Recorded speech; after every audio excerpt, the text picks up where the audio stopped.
Bonjour. Alors aujourd'hui, c'est une vidéo sur le périnée.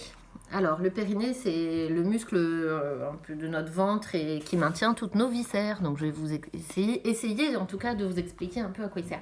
Donc vous avez, voilà, c'est le muscle qui maintient nos viscères, notamment notre utérus et notre vessie sur le devant et tout autour.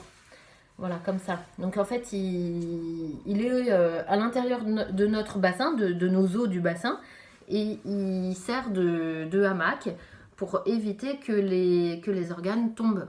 Voilà. Donc il n'y a que le périnée pour soutenir la vessie, l'utérus et toutes les viscères qui sont au-dessus et qui pèsent lourd aussi. Hein. Donc toutes les viscères du dessus, on a les intestins, le foie, l'estomac, voilà.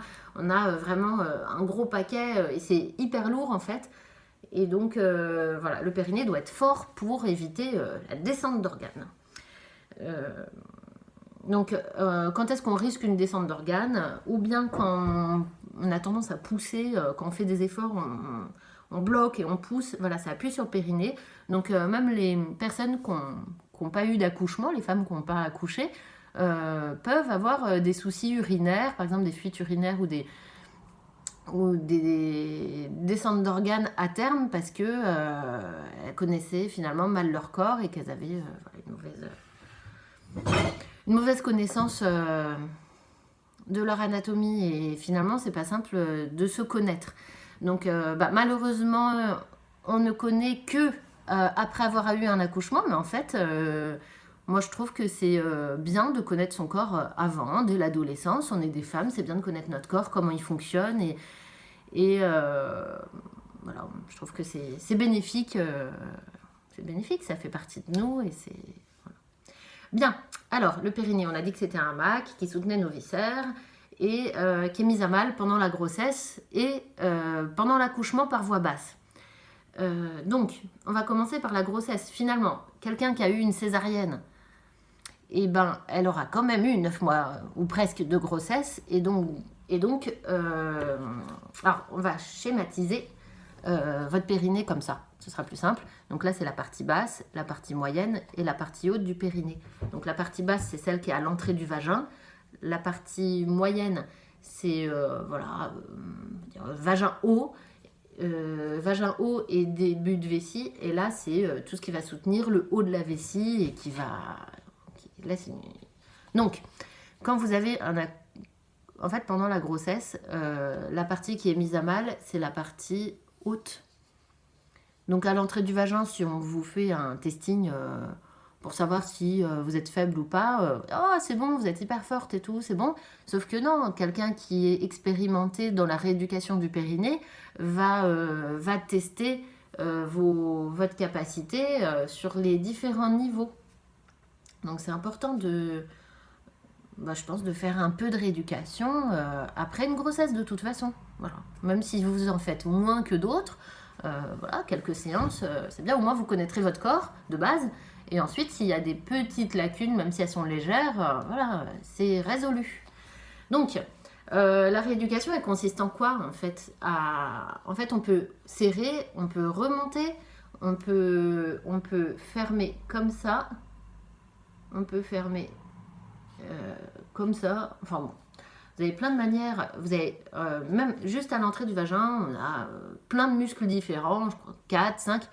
Et puis sur les autres zones aussi en fait, on a des muscles qui englobent comme ça, on a des muscles qui ferment comme ça.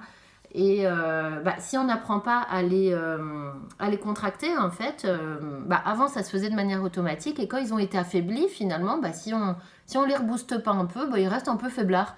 Donc voilà, après, advienne que pourra, mais c'est souvent finalement à la ménopause, quand on a encore une diminution musculaire de par les hormones, qu'on se rend compte que finalement, il y avait un truc à faire avant.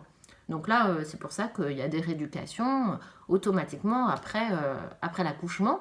C'est pour éviter les soucis instantanés, les petites fuites, parfois, on va dire, d'urgence, ou les fuites à la ménopause ensuite. Voilà. Bon, on se comprend, hein, bien. Donc, voilà, la rééducation, je vous ai expliqué, il y a plusieurs muscles. Et quand ils sont faiblards, ça donne quoi? Ça donne ou des petites fuites urinaires, par exemple quand vous toussez, quand vous rigolez ou quand vous êtes très pressé.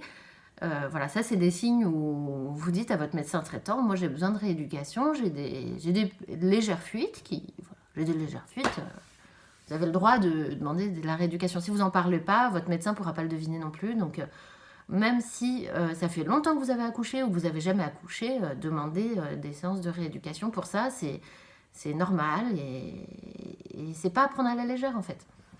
Ça, en tout cas, ça ne s'arrange pas tout seul. Bien. Alors, quand on a quand on a les muscles du périnée un peu faibles, ça donne quoi? En fait, ça donne que donc on a des fuites et puis on peut avoir aussi le bas-ventre qui est pas revenu plat. Le bas-ventre, hein, je vous parle juste au-dessus du pubis. Voilà, c'est pas hyper simple à vous décrire. Hein. Hop. Voilà, donc vous avez votre pubis et donc juste au-dessus du pubis, vous avez, ça devrait être plutôt plat. Après, on peut avoir un peu de gras dessus, mais en soi, ça ne doit pas bâiller comme ça. Donc, si ça aussi, vous avez gardé après un accouchement un bas-ventre qui n'est pas revenu, c'est que vous avez fortement besoin de séances aussi de rééducation du périnée. Alors, quelle séance demander, choisir, c'est pas évident. Vous avez plein de méthodes différentes. Moi, j'aime bien la méthode CMP. C'est une méthode de CMP. Donc, c'est une visualisation de chacun des muscles. Voilà, on vous fait penser à des images comme une grotte, comme des vagues. Et puis, la personne qui vous fait la rééducation, avec ces images-là, vous fait des gestes et ça vous fait penser à... Voilà, ça incite ces muscles-là à se réveiller. Donc au début, ça fait un peu barré, on n'est pas sûr de bien faire, c'est un peu bizarre.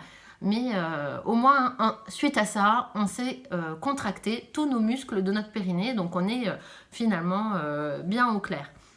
Si cette rééducation ne suffit pas, il peut être intéressant, et il va être intéressant, de faire une rééducation plus en force, donc éventuellement avec une sonde endovaginale, donc c'est pas toujours agréable, voilà, d'avoir quelque chose dans notre corps, mais voilà, c'est pour la bonne cause. Donc là, c'est un appareil qui permet de contracter plus fort et donc de faire une musculation vraiment forte du périnée.